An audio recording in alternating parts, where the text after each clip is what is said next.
सिंध जी तारीख़ ते तहक़ीक़ जे सिलसिले में अॼु पाण सिंध ते अंग्रेज़नि जे कब्ज़े दौरान मक़तूल माण्हुनि सां कयल सलूक बाबति ॻाल्हि कंदासीं। सिंध समेत बरे सगीर ते अंग्रेज़नि जे कब्ज़े दौरान मक़तूल माण्हुनि सां जेकी अक़ूबतूं कयूं वयूं, ज़ुल्म ऐं ज़्यादतियूं कयूं वयूं, इहे तारीख़ जो हिसो बणिजी चुकियूं आहिनि। असांजे माण्हुनि जो हमेशह हाफ़िज़ो कमज़ोर रहियो आहे। हू त पंहिंजे फ़ातिह खे बि हीरो करे पेश कंदा आहिनि। माज़ीअ में साणुनि ज़्यादतियूं कंदड़नि खे पंहिंजो मुहसन करार ॾींदे न थकबा आहिनि। असांजे इन रवश सिंधी क़ौम खे केतिरो नुक़सानु ॾिनो आहे या अॼु बि ॾेई रही आहे, इन ते सोचींदे पंहिंजी सादगी ऐं अयाणप ते अफ़सोस थिए थो। सिंध जा माण्हू अॼु बि हिकु सदी अॻु सिंध ते कब्ज़ो कंदड़ अंग्रेज़नि खे इंसाफ़ पसंद हुक्मरान ऐं पंहिंजो हॾॾोखी हुजण तौरु यादि कनि था। इहो सभु कुझु इन करे थी रहियो आहे छाकाणि त हिननि खे पंहिंजी सही ऐं सची तारीख़ खां अणॼाण रखियो वियो आहे, तारीख़ खां परे रखियो वियो आहे।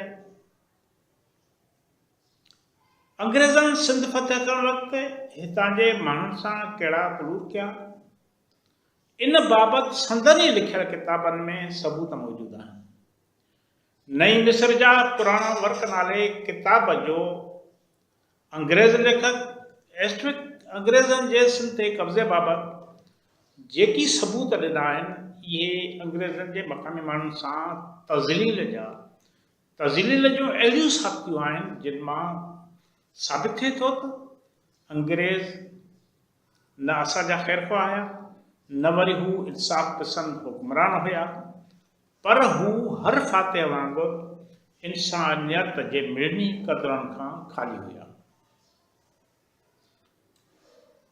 एस्ट्रिक पंहिंजे किताब में लिखे थो त चार्ल्स नेपियर जॾहिं टालपुरनि खे शिकस्त ॾेई सिंध फ़तह कई ऐं मीरनि खे क़ैद कयो, त पोइ संदसि साथियुनि कर्नल पेटिन ऐं ॿियनि तोबूं ऐं पैदल सवार फ़ौज जूं 2 रेजिमेंट वठी हैदराबाद जे क़िले में दाख़िल थिया।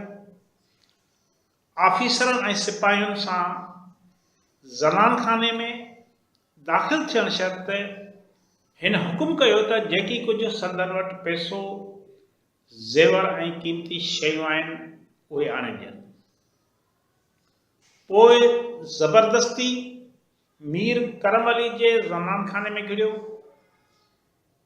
हुन ॿिए सामान सां गॾु औरतुनि जे ज़ेवरनि जी बि फुर कई। औरतुनि जे ॿाहुनि ऐं पेरनि मां बि ज़बरदस्ती करे ज़ेवर लाथा। इन्हनि लुटियल औरतुनि मां पहिरें उघाड़े कुझु औरतूं शर्म ऐं डप में हैदराबाद जो क़िलो छॾे 5 किलोमीटर पंधु करे खथड़ पहुतियूं। जंहिं बादि अंग्रेज़ आफ़ीसर मीर नूर मोहम्मद जे ज़नान खाने में घिड़िया ऐं उते बि औरतुनि खां फुर कई।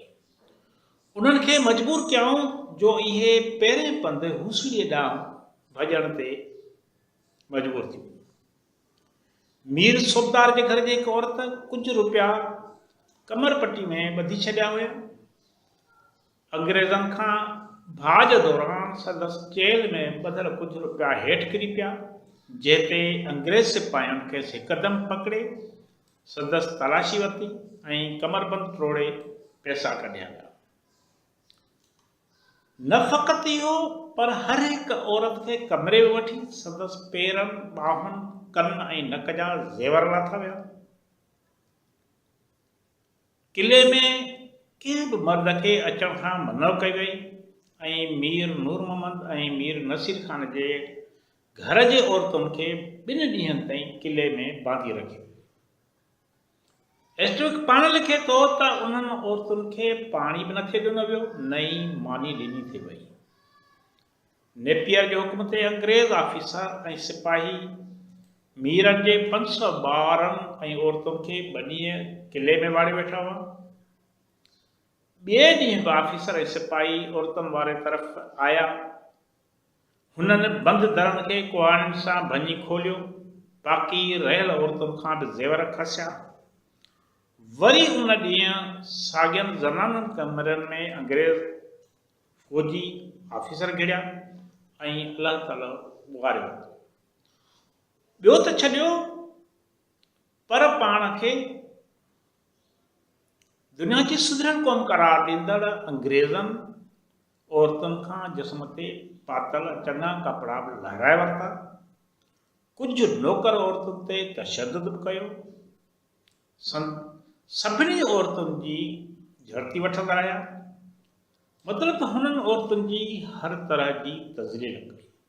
छाजे करे इहो सभु छो थियो? छाजे करे सिंधी मफ़्तू हुया ऐं हू फातिह हुया।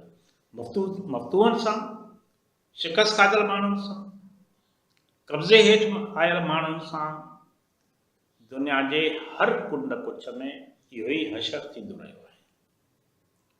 महिरबानी।